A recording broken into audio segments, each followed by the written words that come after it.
Alright, so hey everyone, today I want to take a look at Hover and its dead zones. So to start, Hover uses about a 20% square dead zone for its camera. 20% is a pretty common dead zone size in games, but it is kind of large. And axial dead zones restrict diagonal movement around the axes, and at 20%, this is a pretty notable range. So you can see I'm making these bobbing motions and pointing in pretty obvious directions, but the camera is moving perfectly horizontally. It isn't until you break out of these axial dead zones where you start seeing diagonal movement occur. And of course this happens vertically as well. You have to break out of the horizontal axial dead zone to see horizontal movement occur. Now for general movements, this isn't too bad, but when it comes to things that need more precision, like aiming game balls or whatever object you're throwing, this can impact accuracy pretty significantly. And it would have been better if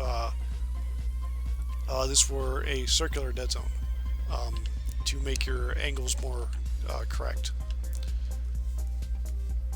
For movement, we have about 60% rounded square dead zone. So this is a circular dead zone that seems to be built on top of the 20% axial dead zone. So 60% is pretty massive, but as you can see, when you pull back, you need to move 60% to start moving, but to stop moving you need to pull back to about 30%. And you might notice that once you start moving, you start at sort of a light jog, and then you slow down as you pull back.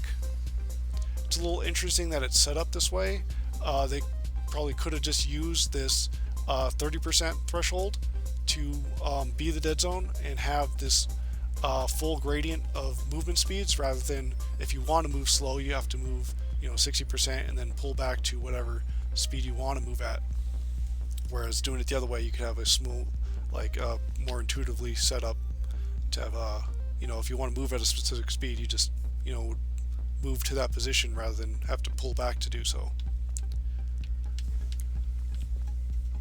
The same restricted diagonals are here as well, and actually when you move horizontally past the dead zone, it does move the camera as well. So it makes when diagonal movement's triggering a little more obvious.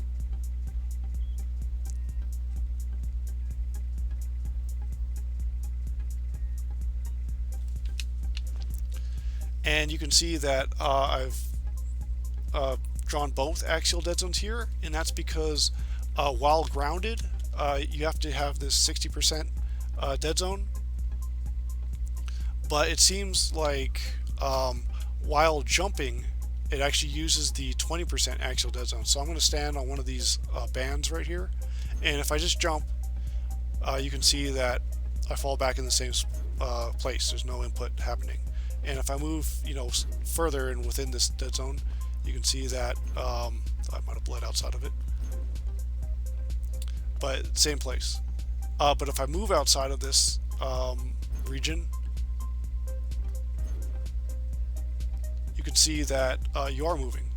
So movement when jumping is a 20% dead zone, and movement when grounded is a 60% dead zone. So again, that's a little weird that that's the case, like why they wouldn't be consistent. Something that does mitigate a lot of these issues is that this game is heavily built on momentum.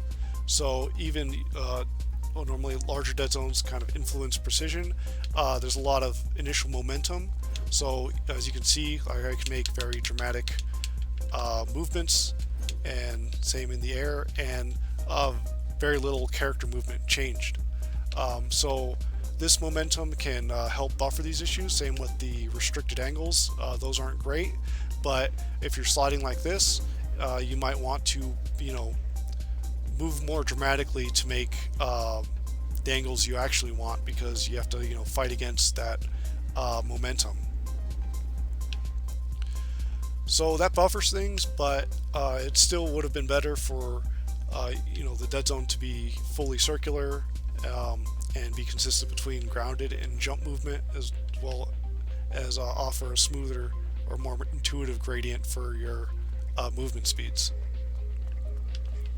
The last dead zone in this game is the menu cursor, and it's sort of interesting that this is a 30% square shape rather than the rounded square that we see for that kind of pullback threshold with movement.